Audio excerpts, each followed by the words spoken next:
Winners arts and sports club ആമയവും BDK പൊന്നാനിയും സംയുക്തമായി BDK സ്ഥാപകൻ വിനോദ് ഭാസ്കറിന്റെ ഒന്നാം ഓർമ്മദിനമായ ജൂലൈ 14 വിന്നേഴ്സ് ക്ലബ്ബ് പരിസരത്ത് വെച്ച് പെരിന്തൽമണ്ണ ഗവൺമെന്റ് ബ്ലഡ് സെന്ററിന്റെ സഹകരണത്തോടെ സന്നദ്ധ രക്തദാന ക്യാമ്പ് സംഘടിപ്പിച്ചു. 70 പേർ പങ്കെടുത്ത ക്യാമ്പിൽ 20 പുതു രക്തദാതാക്കളും 3 വനിതകൾ ഉൾപ്പെടെ 47 പേർ രക്തദാനം നിർവഹിച്ചു. 2025 ജൂലൈ 14 കരൾ സംബന്ധമായ അസുഖത്തെ തുടർന്ന് ഈ ലോകത്തോട് വിട പറഞ്ഞ ബ്ലഡ് ഡോണേഴ്സ് കേരള സ്ഥാപകനും സംസ്ഥാന പ്രസിഡന്റുമായിരുന്ന വിനോദ് ഭാസ്കറിന്റെ പേരിൽ സംസ്ഥാന വ്യാപകമായി BDK പ്രവർത്തകർ നടത്തുന്ന രക്തദാന പ്രവർത്തനങ്ങളുടെ ഭാഗമായി BDK മലപ്പുറം ജില്ലാ കമ്മിറ്റിയുടെ ആഭിമുഖ്യത്തിലായിരുന്നു ക്യാമ്പ് സംഘടിപ്പിച്ചത്. ക്യാമ്പിന് winners arts and sports club ഭാരവാഹികളും BDK ജില്ലാ താലൂക്ക് ഭാരവാഹികളും ഏഞ്ചൽസ് വിംഗ് ഭാരവാഹികളും ചേർന്ന് നേതൃത്വം നൽകി. ക്യാമ്പിൽ രക്തദാനം നിർവഹിച്ച സുമനസുകൾക്ക് BDK ഭാരവാഹികൾ അഭിനന്ദനങ്ങൾ അറിയിക്കുകയും ക്യാമ്പിന്റെ മികച്ച സംഘാടനത്തിന് വിന്നേഴ്സ് ക്ലബ്ബിന് BDK പൊന്നാനി താലൂക്ക് കമ്മിറ്റിയും പെരിന്തൽമണ്ണ ഗവൺമെന്റ് ബ്ലഡ് സെന്ററും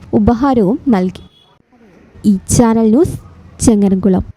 ഇടനെഞ്ചിലെ സ്വപ്നം മികച്ച ജോലിയാണെങ്കിൽ ഇനി ചിറകു വിരിച്ചു പറക്കാം. Empire College of Science. Empire College of Science, Moondal, Kuttipuram, Malappuram.